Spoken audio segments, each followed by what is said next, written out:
Hi, this is Donniel Hartman and Yossi Klein Halevi from the Shalom Hartman Institute, and this is, for heaven's sake, our special series, Israel at War, and today is day 68. And today is a hard day. 2 days ago, a graduate of the Hartman High School, Elia Yanovsky, was killed at the age of 24. And today, it was reported that 11 soldiers were killed in battles in Sajaiya. And the price of this war is heavy. It's interesting, Yossi, I don't know if you sense this. I don't remember as much resilience in Israeli society. We're being hit. Israeli society is watching. I feel them watching. Like I feel them collecting the information, and I feel them swallowing and saying, onwards. Absolutely. Not since the second Intifada in the early 2000s, maybe not since the Yom Kippur War, has there been such stoicism and such a strong consensus that we need to fight this war until we achieve our goals. This is something new or renewed in the Israeli psyche. Absolutely. And we're not belittling the casualties, and it's not a general Jewish principle of every life is a whole world. In Israel, every soldier is our kid. It's family. It's personal. But stoicism is a good term. Is it stoicism? Is it a sense of resoluteness? You sense the way it is being discussed, but people are noticing. And the casualties are high, and they're going to continue to be high, unfortunately. This stage of the battle in Gaza is a very, very difficult one. It's one where we all have to remember this is not a classic battle of forces meeting each other in the battlefield. It just doesn't work that way. We would like it to, because our army is uniquely prepared for that.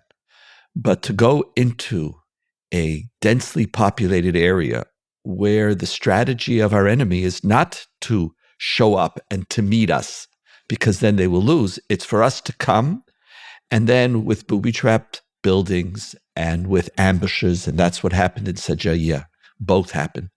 It's this ongoing attempt to kill you with death by, 1,000 cuts. It's constant. Yeah, that hasn't changed on their part. We've been fighting Hamas on and off since 2008, since Operation Cast Lead. And each of those conflicts ended indecisively with a deep sense of malaise in Israel. First of all, the goals were not clearly defined as they are now. Secondly, it really wasn't clear to people whether we should be bringing Hamas down. Is the goal just to stop the rocket fire? This is the first war since then where the goals have been clearly laid out, and there's overwhelming consensus in support of those goals. But you could have that consensus, Yossi. And it's true, the goals are different. In the prior wars, the focus was to somehow inhibit the fire of missiles. The danger was the missiles. Yeah. And so the response to the missiles was Iron Dome. We had Iron Dome. That's what we had. And we had the Air Force, and the target of the war was the missile launchers. Yeah. And from time to time, then there was a target, the tunnels. But the idea of destroying Hamas is a completely different goal, no matter how justified. The question is whether it's achievable. And the context for talking about this, and we're going to have to talk about this more and more, because in Israeli society, I still think we're talking about goals motivated by October 7th. October 7th demands that Hamas be destroyed. It's a different war with a different goal. And the context of Gaza and this war is a good way to frame our theme for today, which is the Northern Front. Every day missiles are fired from the Northern Front. There is a war going on, and we're choosing not to call it a war. We're choosing also, we watch it, we know it's there, We know close to 100,000 citizens of Israel have been evacuated from their hometowns.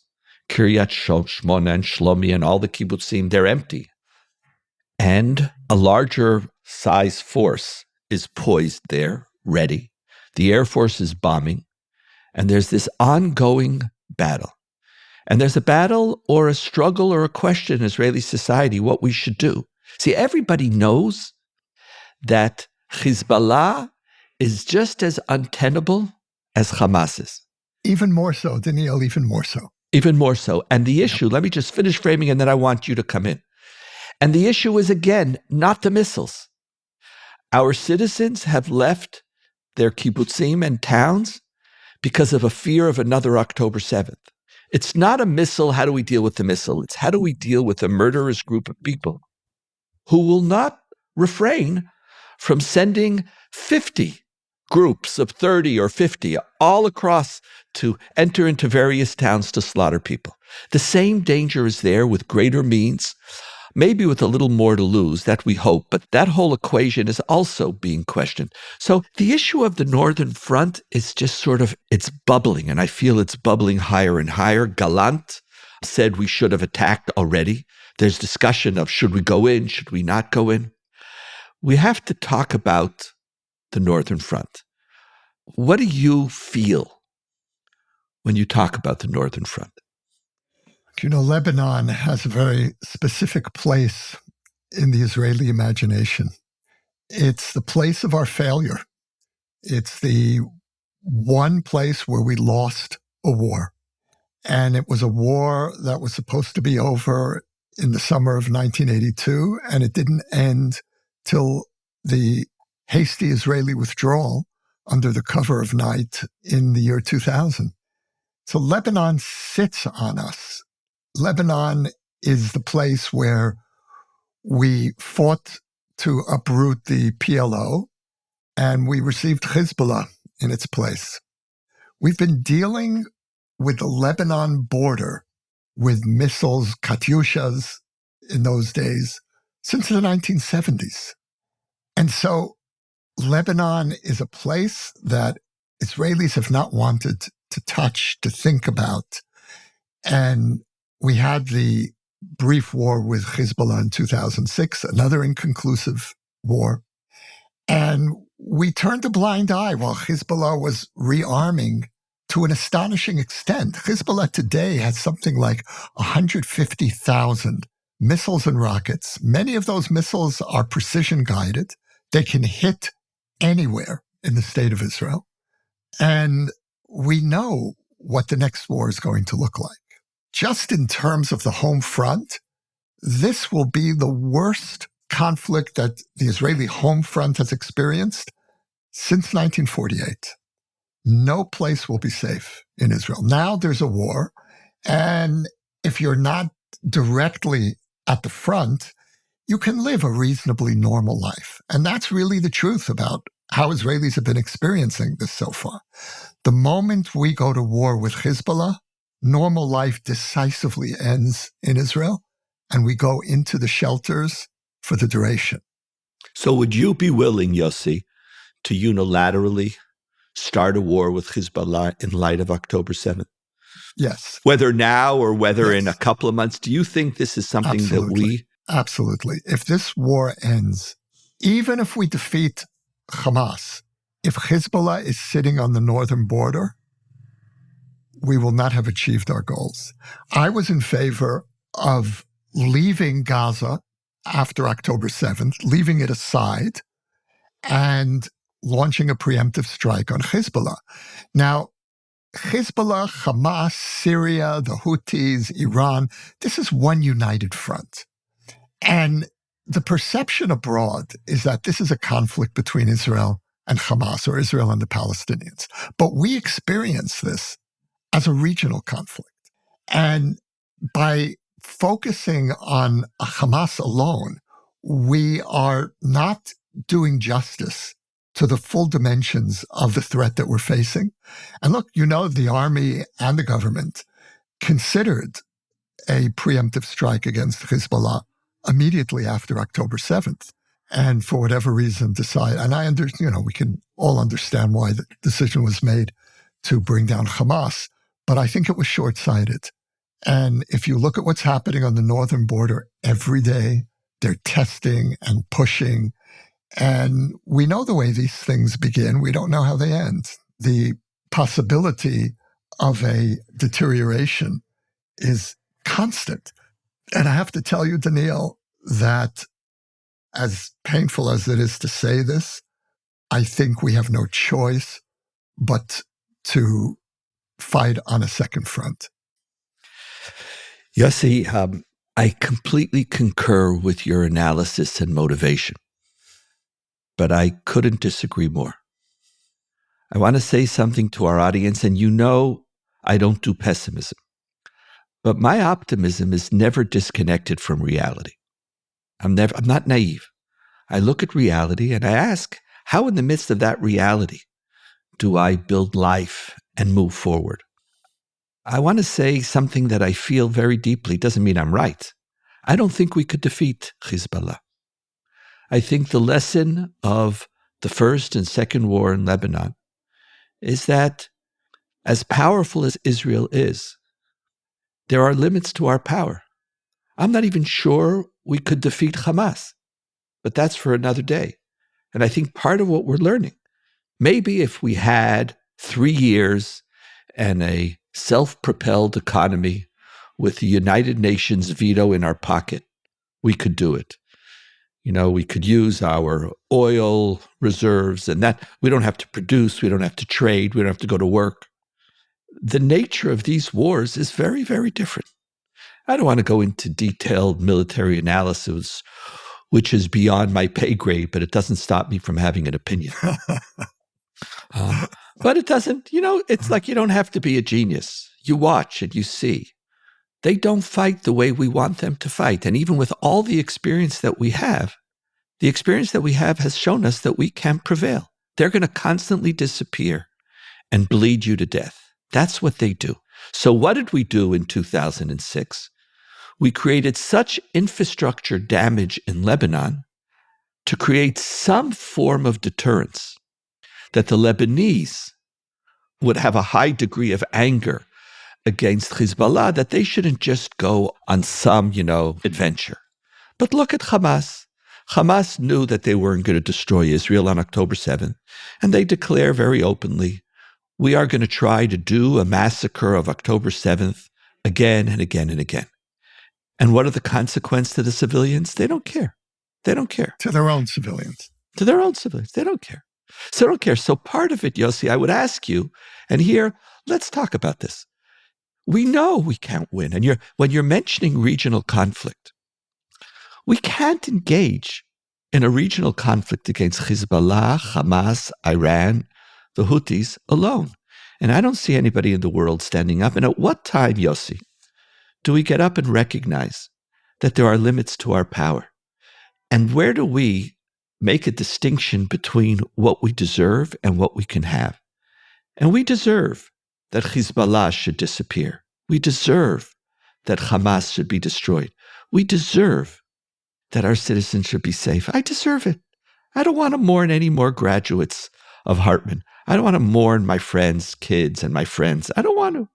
I just don't want to. I deserve it. And we say this to ourselves over and over again.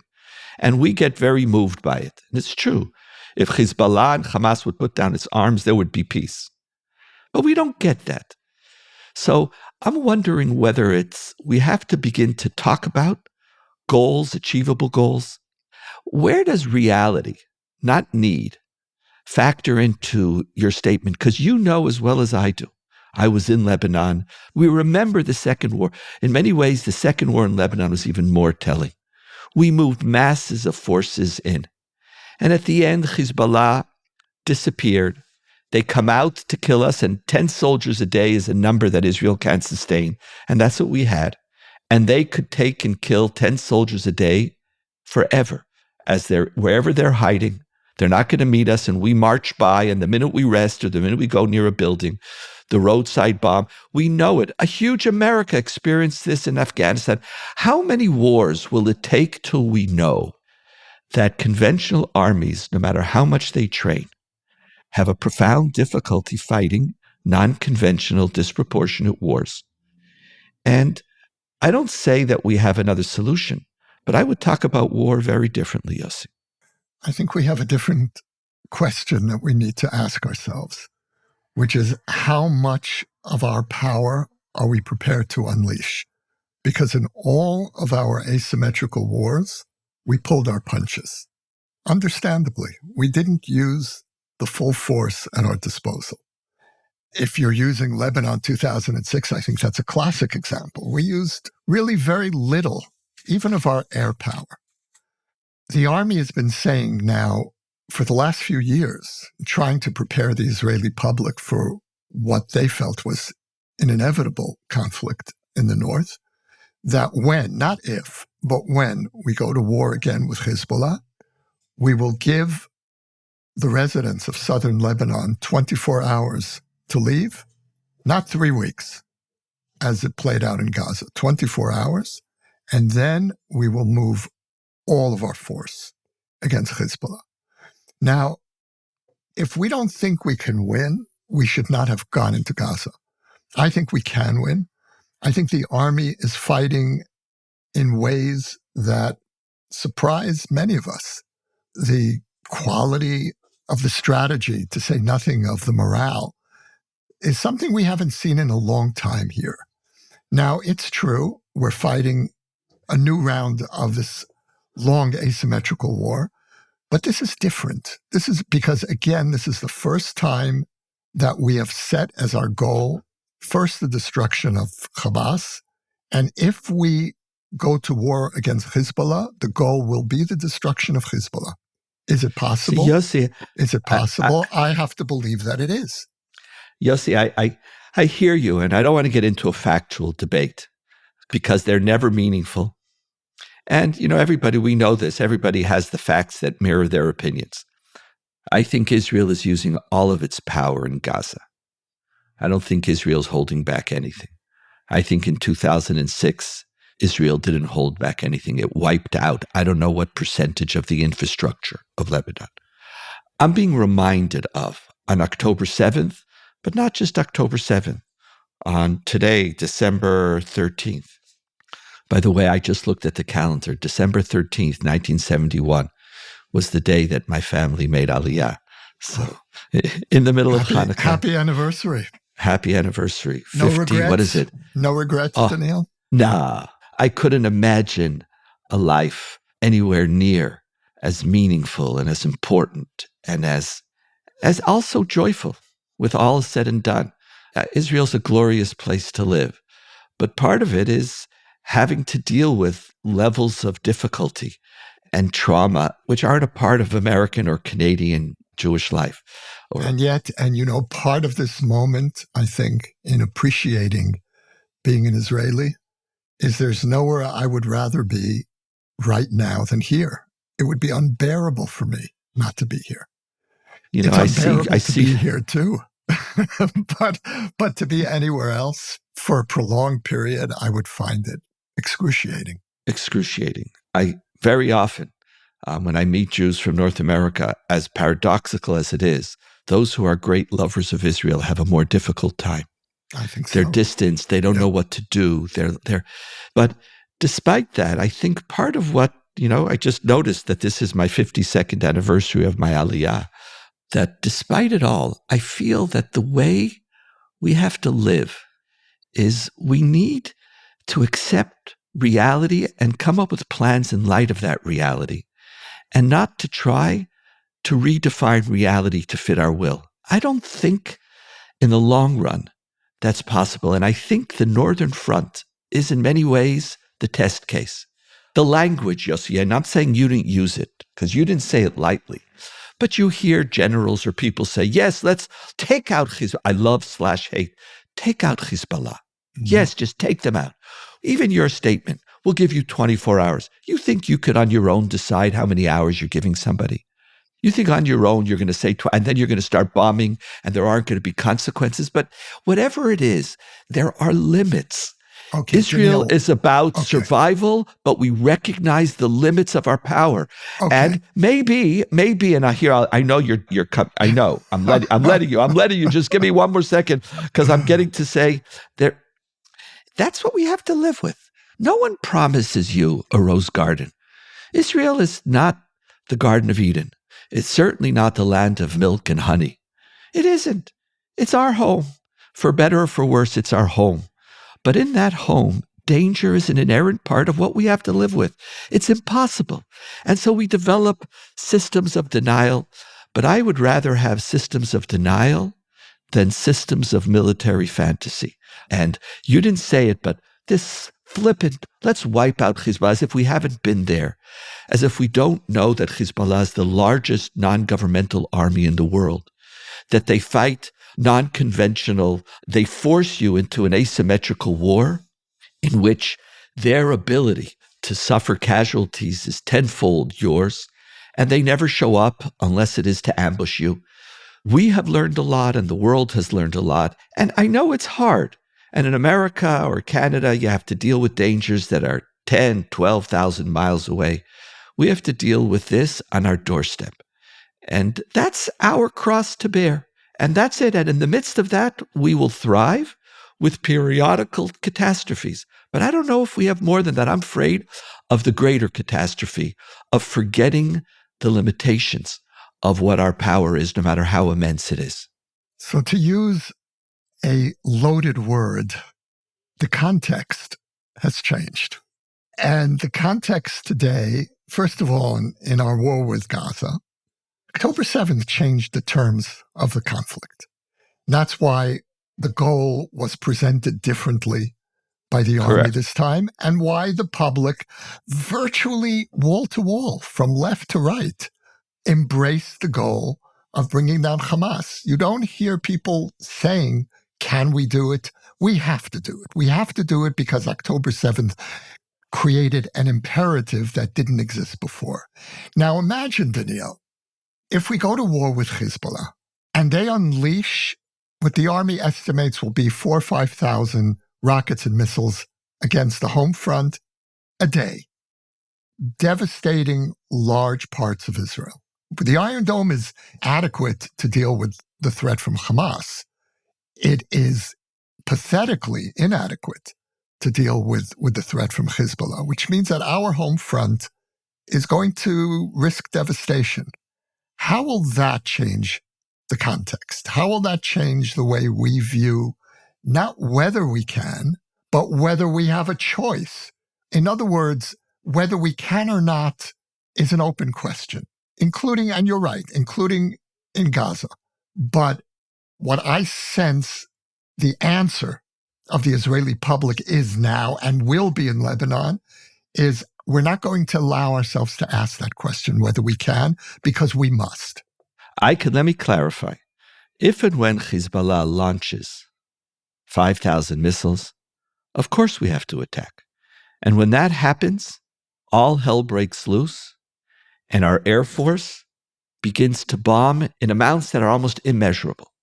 And we try to take out as quickly as possible and as much as possible of their missile capability. When they attack, we have no choice, just like Gaza. On October 7th, we had no choice.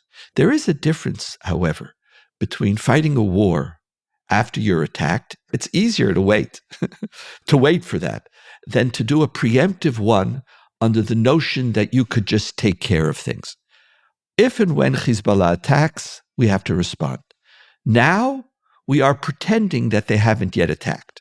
It's still, 5 missiles a day. 99% of them either fall in open territory or we're taken down with Iron Dome. When Armageddon comes, Israel's ready.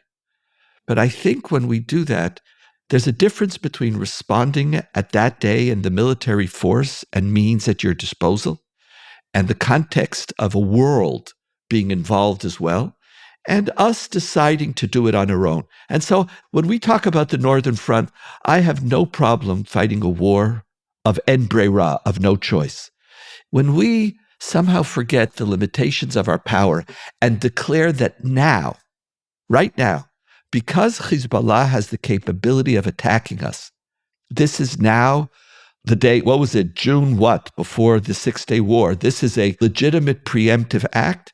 That's where I recommend that we have much more caution and we remember the limitations of our power. Last word, Yossi, to you, my friend. You used the word Armageddon, and I would adopt that word in relation to October 7th. I feel that Hezbollah and Iran, whether they were directly implicated in the planning or not, were part of the October 7th assault. And so our response for me is not confined to Hamas. I'm looking at the arc of the radical Shiite front as essentially a single enemy that Israel is facing. And this is a movable front. And right now we're fighting Hamas. We could just as easily have begun with Hezbollah, and we may very well have to end with Hezbollah. The Northern Front is a front that is haunting Israeli society. It haunts us at least since 1982. It has never been the place of simple victory. In light of the last 68 days, how we think about our power, how we engage in war, and when we engage in war, is a new conversation on a deeper level that Israeli society is now struggling with. What can we do on our own? And what is really a larger global war in which other parts of the world also have to engage in this question? All of these are today on day 68 as we mourn 11 soldiers. This is, it's heavy on our consciousness. We have to watch it. And we have to figure out what we want to do. And we're never going to know. This is, for heaven's sake, Israel at War, day 68. Yossi, it's invaluable thinking through these questions and these issues with you. You should be well. Thank you, Donniel. And may Am Yisrael be well. You can now sponsor an episode of For Heaven's Sake, Israel at War. The link to donate can be found in the show notes or at shalomhartman.org/For Heaven's Sake. We will acknowledge your gift on a future episode. For more ideas from the Shalom Hartman Institute about what's unfolding right now, sign up for our newsletter in the show notes or visit shalomhartman.org/Israel at War.